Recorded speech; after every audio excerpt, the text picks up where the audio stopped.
ਅੱਜ ਦੀਆਂ ਖਬਰਾਂ ਵੱਲ ਆਈਏ ਤੇ 21,000 ਤੋਂ ਵੱਧ ਲੋਕ ਟਰਕੀ ਤੇ ਸੀਰੀਆ ਦੇ ਵਿੱਚ ਜੋ ਭੂਚਾਲ ਆਇਆ ਸੀ 7.8 ਮੈਗਨੀਚਿਊਡ ਦਾ, ਉਸ ਤੋਂ ਬਾਅਦ ਹੁਣ ਤੱਕ ਮਾਰੇ ਜਾ ਚੁੱਕੇ ਆ।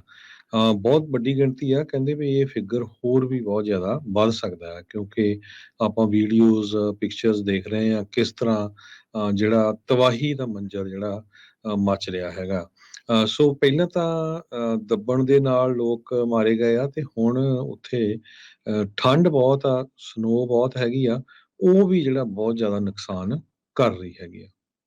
ਬਿਲਕੁਲ 68 ਘੰਟੇ ਹੋ ਗਏ ਆ ਇਸ ਭੁਚਾਲ ਆਏ ਨੂੰ ਤੇ ਅਜੇ ਵੀ ਕੁਝ ਲੋਕ ਜੀਵਤ ਜਿਹੜੇ ਉਹ ਲੱਭ ਰਹੇ ਹੈਗੇ ਆ। ਸੋ ਰੈਸਕਿਊ ਦੇ ਕਾਰਜ, ਰਾਹਤ ਦੇ ਕਾਰਜ ਜਿਹੜੇ ਉਹ ਜੰਗੀ ਪੱਧਰ ਦੇ ਉੱਤੇ ਚੱਲ ਰਹੇ ਆ। ਕੁੱਲ ਮਿਲਾ ਕੇ 21,000 ਮੌਤਾਂ ਤੇ 78,000 ਤੋਂ ਵੱਧ ਲੋਕ ਜਿਹੜੇ ਆ ਉਹ ਜ਼ਖਮੀ ਹੋਏ ਨੇ। ਲੱਖ ਤੋਂ ਵੱਧ ਲੋਕਾਂ ਦੇ ਉੱਤੇ ਸਿੱਧਾ ਅਸਰ ਪਿਆ ਆ, ਜਿੱਦਾਂ ਕਹਿ ਸਕਦੇ ਹਾਂ ਵੀ ਸਿਹਤ ਦੇ ਪੱਖ ਤੋਂ ਤੇ ਬਾਕੀ ਘਰੋਂ ਬੇਘਰ ਜਿਹੜੇ ਹੋਏ ਆ ਉਹ ਬਹੁਤ ਜ਼ਿਆਦਾ ਹੋਏ ਨੇ। ਸੋ ਦੁਨੀਆ ਭਰ ਦੇ ਵਿੱਚ ਲੋਕ ਜਿਹੜੇ ਆ ਤੇ ਮੁਲਕ, ਇਹਨਾਂ ਮੁਲਕਾਂ ਨੂੰ ਰਾਹਤ ਤੇ ਘੱਲਣੀ ਸ਼ੁਰੂ ਕਰ ਰਹੇ ਆ। ਫਰਾਂਸ ਨੇ ਕਿਹਾ ਆ ਵੀ ਉਹ 12 ਮਿਲੀਅਨ ਯੂਰੋ ਸੀਰੀਆ ਨੂੰ ਜਿਹੜਾ ਆ ਭੁਚਾਲ ਦੇ ਕਾਰਜਾਂ ਦੇ ਲਈ, ਰਾਹਤ ਕਾਰਜਾਂ ਦੇ ਲਈ ਉਹ ਐਲਾਨ ਕੀਤੇ ਆ। ਯੂਕੇ ਨੇ ਵੀ 3 ਮਿਲੀਅਨ ਪਾਉਂਡ ਜਿਹੜਾ ਆ ਉਹ ਐਲਾਨਿਆ ਹੈਗਾ ਆ। ਸੋ ਯੂਐਨ ਕਹਿੰਦੇ ਵੀ ਸੀਰੀਆ ਦੇ ਵਿੱਚ ਹੋਰ ਮਦਦ ਪਹੁੰਚਾਉਣ ਦੇ ਲਈ ਜਿਹੜੇ ਰਾਹ ਆ ਉਹ ਦੇਣ ਦੇ ਲਈ ਕੋਸ਼ਿਸ਼ ਜਿਹੜੀ ਆ ਉਹ ਕਰ ਰਿਹਾ ਆ। ਸਭ ਤੋਂ ਭਿਆਨਕ ਭੁਚਾਲਾਂ ਦੇ ਵਿੱਚ ਜੇ ਨਜ਼ਰ ਮਾਰਦੇ ਜਾਈਏ ਤਾਂ ਹਰਜੋਤ ਸਿੰਘ ਜੀ, ਹੇਤੀ ਦੇ ਵਿੱਚ 2010 ਚ ਆਇਆ ਸੀ, ਜਿਹਦੇ ਕਰਕੇ 2.25 ਲੱਖ ਬੰਦਾ ਮਰ ਗਿਆ ਸੀ।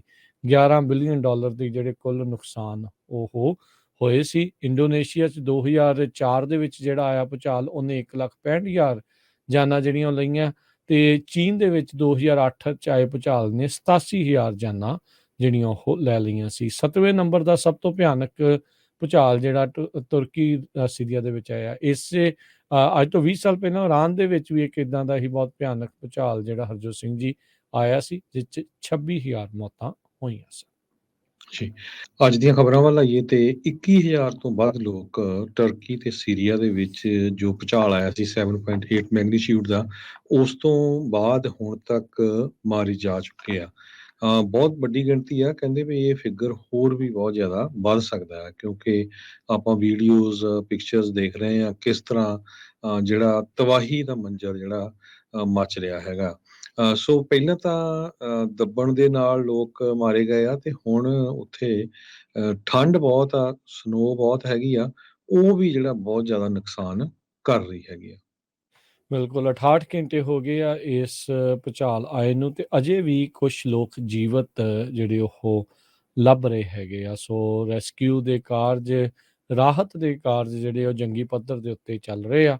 ਕੁੱਲ ਮਿਲਾ ਕੇ 21,000 ਮੌਤਾਂ ਤੇ 78,000 ਤੋਂ ਵੱਧ ਲੋਕ ਜਿਹੜੇ ਆ ਉਹ ਜ਼ਖਮੀ ਹੋਏ ਨੇ। ਲੱਖ ਤੋਂ ਵੱਧ ਲੋਕਾਂ ਦੇ ਉੱਤੇ ਸਿੱਧਾ ਅਸਰ ਪਿਆ ਆ, ਜਿੱਦਾਂ ਕਹਿ ਸਕਦੇ ਹਾਂ ਵੀ ਸਿਹਤ ਦੇ ਪੱਖ ਤੋਂ ਤੇ ਬਾਕੀ ਘਰੋਂ ਬੇਘਰ ਜਿਹੜੇ ਹੋਏ ਆ ਉਹ ਬਹੁਤ ਜ਼ਿਆਦਾ ਹੋਏ ਨੇ। ਸੋ ਦੁਨੀਆ ਭਰ ਦੇ ਵਿੱਚ ਲੋਕ ਜਿਹੜੇ ਆ ਤੇ ਮੁਲਕ, ਇਹਨਾਂ ਮੁਲਕਾਂ ਨੂੰ ਰਾਹਤ ਤੇ ਘੱਲਣੀ ਸ਼ੁਰੂ ਕਰ ਰਹੇ ਆ। ਫਰਾਂਸ ਨੇ ਕਿਹਾ ਆ ਵੀ ਉਹ 12 ਮਿਲੀਅਨ ਯੂਰੋ ਸੀਰੀਆ ਨੂੰ ਜਿਹੜਾ ਆ ਭੁਚਾਲ ਦੇ ਕਾਰਜਾਂ ਦੇ ਲਈ, ਰਾਹਤ ਕਾਰਜਾਂ ਦੇ ਲਈ ਉਹ ਐਲਾਨ ਕੀਤੇ ਆ। ਯੂਕੇ ਨੇ ਵੀ 3 ਮਿਲੀਅਨ ਪਾਉਂਡ ਜਿਹੜਾ ਆ ਉਹ ਐਲਾਨਿਆ ਹੈਗਾ ਆ। ਸੋ ਯੂਐਨ ਕਹਿੰਦੇ ਵੀ ਸੀਰੀਆ ਦੇ ਵਿੱਚ ਹੋਰ ਮਦਦ ਪਹੁੰਚਾਉਣ ਦੇ ਲਈ ਜਿਹੜੇ ਰਾਹ ਆ ਉਹ ਦੇਣ ਦੇ ਲਈ ਕੋਸ਼ਿਸ਼ ਜਿਹੜੀ ਆ ਉਹ ਕਰ ਰਿਹਾ ਆ। ਸਭ ਤੋਂ ਭਿਆਨਕ ਭੁਚਾਲਾਂ ਦੇ ਵਿੱਚ ਜੇ ਨਜ਼ਰ ਮਾਰਦੇ ਜਾਈਏ ਤਾਂ ਹਰਜੋਤ ਸਿੰਘ ਜੀ, ਹੇਤੀ ਦੇ ਵਿੱਚ 2010 ਚ ਆਇਆ ਸੀ, ਜਿਹਦੇ ਕਰਕੇ 2.25 ਲੱਖ ਬੰਦਾ ਮਰ ਗਿਆ ਸੀ।